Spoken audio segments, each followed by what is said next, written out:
الحمد لله و صلاة و سلام علی رسول الله صلی الله علیه و علی آله و اصحابه و من والاه. دوستان عزیز، امروز هم به یکی از سوالهای شما جواب میگردانیم و این برنامه خاص برای مردان است. زنهایی که ما رو تماشا دارند آنها رو میگوییم که شما این نوا رو به شوهرتان روان کنید، اما مردها باشن لطفاً تا آخر این برنامه رو تماشا کنید. خب شروع میکنیم به سوال.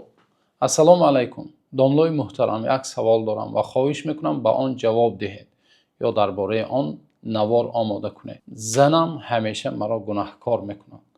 هر بار که میبیند یکی از دوستانم یا خویشاوندانم صاحب خانه، ماشین یا مال و دولت شده است عصبانی میشود و تمام خشمش را سر من خالی میکند. میگوید تو نحسی، از روزی که تو را گرفتم برکت از زندگیم رفت. همه چیز از مرد وابسته است، از تو یگان خیر و برکت ندیدم. من کوشش میکنم که آرامش کنم. میگویم صبر کن، رزق و روزی از جانب الله هست، این همه تقدیر است.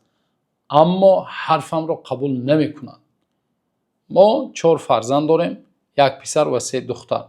فرزندانم از مادرشان میترسند. وقتی زنگ میزند حتی نمیخواهند تلفن را بردارند و میگویند دادا جان خودتان جواب دهید. در خانه همیشه جنگ و جنجال است. قریب هر روز مرا میزنند. سبحان الله. بسیار وقت میشود که هفته ها یا حتی ماه ها با من قهری میشود. صحبت نمیکند. به زنگ هایم جواب نمیدهد. با مردهای نامحرم خوش معامله است، اما با من که شوهر حلالش هستم تنها حقارت، دشنام و سخنان تحقیرآمیز میگوید. خانه از آن زنم است. جای رفتن ندارم و نمیدونم چیکار کنم. از این زندگی بسیار خسته و دل شکسته شدم. این است سوال. و مردان عزیز، از شما یک خواهش دارم. اگر همسر شما چنین باشد شما چیکار میکردید یا به این مرد چی توصیه میدهید؟ از شما خواهش دارم که در کامنتار فکرهای خودتان را نویسید که با چنین زن چی باید کرد. اکنون حقیقت را میگویم برادران عزیز. در اصل این مکتوب از زن آمده است، اما من مخصوصا آن را چیکار کردم؟ از نام مرد کردم. در حالی که من همین مکتوب را میخواندم شما چی حسیات داشته؟ میدانید چنین مکتوب ها هر روز برای بنده 10 نفر چنین مکتوب ها می نویسند زن ها. شما یک بار یک لحظه باشد هم خودتان را در حالت زن یک لحظه احساس کنید. وقتی نسبت شما چنین تحقیر می شود، حقارت و دشنام و جنگ و فشارهای روانی می شود، هر روز جنگ و جدال و سرکشی و چقدر چنانه که در اینجا گفتیم همه همین بالای شما می شود. یک لحظه فکر کنید شما نسبت همسر مهر و محبت در دل شما باقی میموند و بالای همه همین روانشناسا و پسیخولوژا و از هر طرف هر بلاگر رو نمیدونم کیها براید و گوید که نه تو صبر کن، تو شکر کن، تو از بالای خودت کار کن، تو خودت رو میدونی چی کار کن، تو به شوهرت همه اهمیتت رو به شوهرت نده، تو این کن، تو وای کن. با همه مصلحت چی میشود؟ بالای زن چی میکنه؟ مشورت میدهند و با او گویا کمک کرده میخوان. بعضی حتی ملاها میگویند که نه تو باید صبر کنی، تو باید این کنی، تو باید وای کنی، تو باید شکر کنی، شکر کنی، شکر کنی. سبحان الله. آیا زندگی همین است؟ آیا مسلمانی ما و شما همین است؟ آیا تعلیمات پیامبر صلی الله علیه و سلم و فرموده های الله تعالی به ما مردان چنین است؟ آیا پیامبر صلی الله علیه و سلم در آخرین خطبهشون و آخرین لحظه هایی که پیامبر صلی الله علیه و سلم امتانشان را نصیحت کردند چی گفتند؟ استوصوا بالنساء خیرا، استوصوا بالنساء خیرا، استوصوا بالنساء خیرا. تاکید بازم تاکید کردن. گفتن به زنها نیکی کنید، به همسرانتون نیکی کنید. وصیت میکنم شما را که با همسرانتون خوب رفتار کنید. و معامله خوب داشته باش. نخود به یک نفری که با او هم بالین و هم بستر میشوید، نخود از همه نزدیکترین شخصی که از سر و اسرار شما آگاه هست و شما از همه سر و اسرار او آگاه هستید، محرم شما هست، هر روز و هر روز خدا شما بالای او داد زنید، بالای فرزندانتان داد زنید. هر آن جمله هایی که خواندم به جای زن شوهر نمونه. یک لحظه خودتان رو حس کنه به جای همون مخلوق ذهین. آیا میدونید پیامبر صلی الله علیه و سلم وقتی زن دختر تولد میکند، پیامبر صلی الله علیه و سلم گفتند آیا میدونید الله تعالی چی میگوید؟ الله تعالی میگوید ولد ضعیفه من ضعیفه. یک ضعیفه از ضعیفه دیگر به دنیا آمد. ضعیفه را تولد کرد. ضعیفه. در حدیث دیگری خود پیامبر صلی الله علیه و سلم گفتند رفقا بالقواریر. شما ملایم باشید، شما خیلی نرم باشید.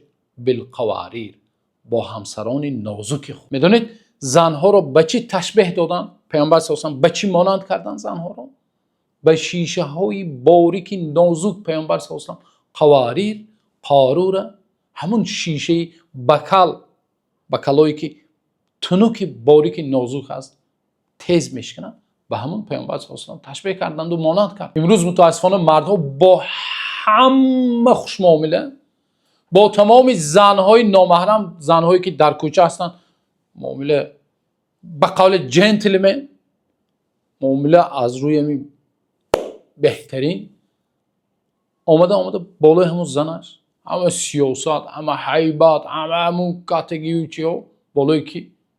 همون زنی بیچاره، بالای همون زنی بیچاره. خود از روی مردانگی باشد، نه خود از روی مسلمانی همین باشد که با همه مهربان باشی، اما با همون ضعیفی که در خانه‌ات هست، محرم خودت هست، بالای همون ظلم و ستم و جبروت کنی. نمیزیبه. باور کنی نمیشه. نحسی و بی‌برکتی از همون زنهای بیچاره میدونه. پیامبر صلی الله علیه و سلم میدونه چی گفتن؟ پیامبر صلی الله علیه و سلم گفتن که کسی که اگر اولین فرزندش دختر میشود، الله تعالی با سبب همون برکت به خانه‌اش میبیاید. حتی اکثریت پیامبران میدونه چی بودن؟ ابوالبنات، پدری دختران بودن. اکثریت فرزندان آنها دختر بود. پیامبر صلی الله علیه و سلم خود 4 دختر داشتن. بنابراین الله سبحانه و تعالی سوره نازل کرد با نام سوره النساء، سوره زنها، و الله تعالی سوره نازل کرد با نام مریم که سردار زنهای اهل جنت هست. آیا همین شأن و شرف، اینقدر شأن و شرفی که الله تعالی به همسران و مادران ما و شما داده است؟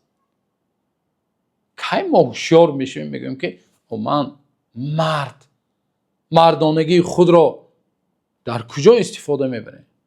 در راه درست یا بالای همون زنهای بیچاره؟ و این اسلوبی که من در اول استفاده بردم، مکتوبی که از نام زنها میباید آن را از نام مرد گویا کرده خواندم، این اسلوب را پیامبر صلی الله علیه و سلم استفاده بردن و خواستم که پیامبر صلی الله علیه و سلم، چنانه که بارها ما این حدیث را تکرار کرده هستیم، یک نفر به نزد پیامبر صلی الله علیه و سلم میگوید یا رسول الله برایم زنا را اجازت ده.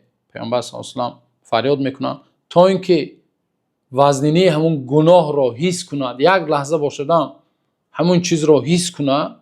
پیامبر صلی الله علیه و سلم برای مادرت راضی میشوی، برای دخترت راضی میشوی، برای خواهرت راضی میشوی.